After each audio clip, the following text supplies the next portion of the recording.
Just before the outbreak of World War I, Queen Wilhelmina of the Netherlands paid a visit to the Emperor of Germany, Kaiser Wilhelm. The Kaiser boasted to the young queen, saying, "My guardsmen are 7 feet tall, and yours only come up to their shoulders." The young queen looked at the Kaiser and said, "Yes, Willy, it is true. Your guardsmen are indeed 7 feet tall. But when we open our dikes, the water is 10 feet deep." The point was well taken. It doesn't matter how tall a guardsman is, if he can be submerged in water that is even deeper. We see Jesus sitting not next to a dike and a canal, but next to a well. He is having a conversation with a Samaritan woman, the longest conversation of his recorded. This was a conversation that never should have taken place. It was against the law. There were obstacles to this conversation taking place, huge obstacles, 7-foot guardsmen obstacles. The first was that she was a woman. And in the Jewish law, a man could never speak to a woman except in the presence of her husband. A 7-foot guardsman of an obstacle to this conversation. Yet the well was deeper still. That well of compassion, that well of love. The second tremendous obstacle was that this woman was a Samaritan. The Jews of those days hated Samaritans and never would have talked to one like this. A 7-foot guardsman of an obstacle, but the well was deeper still. This obstacle, too, was submerged in the water of life.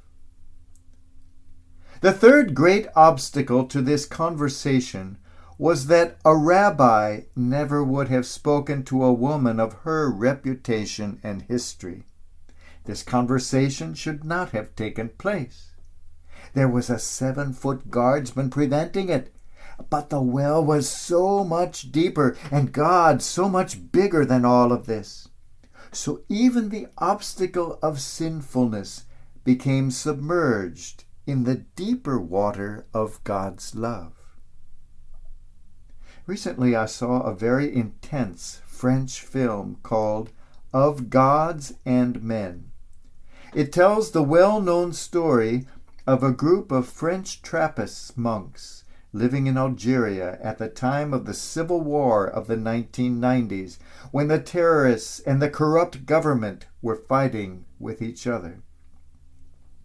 As always, it was the people who suffered at the hands of both sides. As foreigners, these monks were in particular danger and were urged to leave the country. They had been there a long time. They loved the people there, and the people loved them. They prayed with the people, using both the Bible and the Koran, and were very much a part of the people.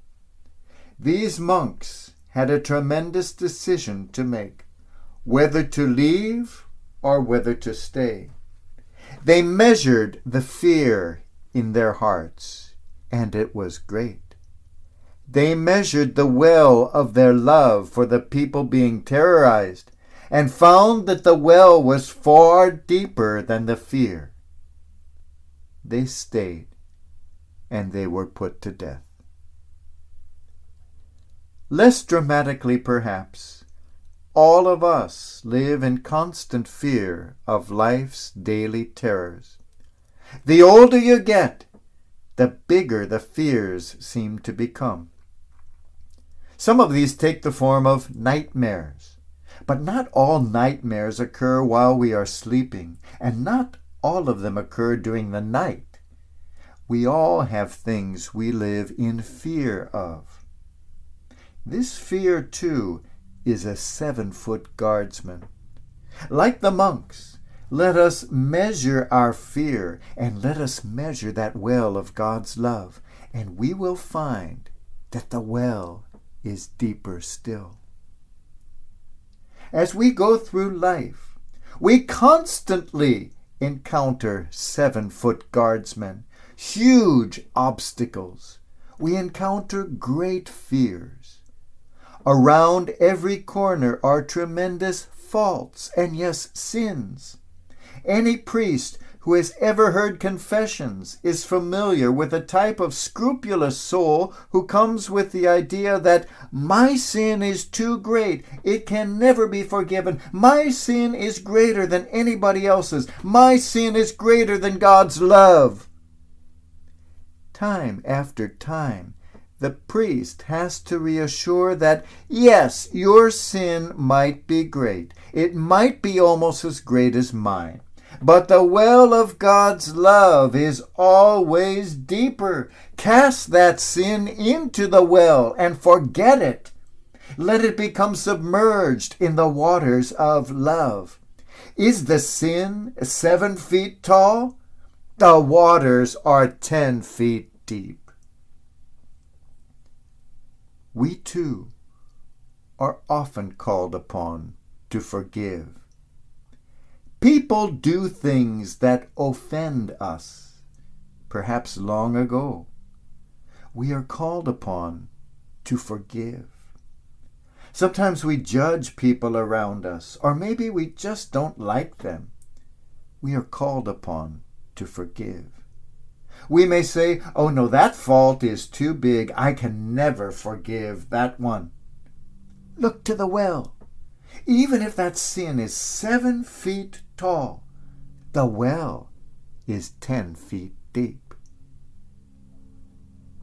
The 19th century American clergyman Henry Ward Beecher used to say, every man should keep a fair-sized cemetery in which to bury the faults of his friends. We need not dig that grave ourselves. It might not be deep enough. Let us go rather to that well of divine love, where our own sins, our own weaknesses, our own faults have already been submerged. Let us bury there the faults of our neighbors, and we will find that there is enough water there to submerge my sins and yours. In a life surrounded by 7-foot guardsmen of every ilk on every side, look to that well, and you will find every time that its waters are far deeper still.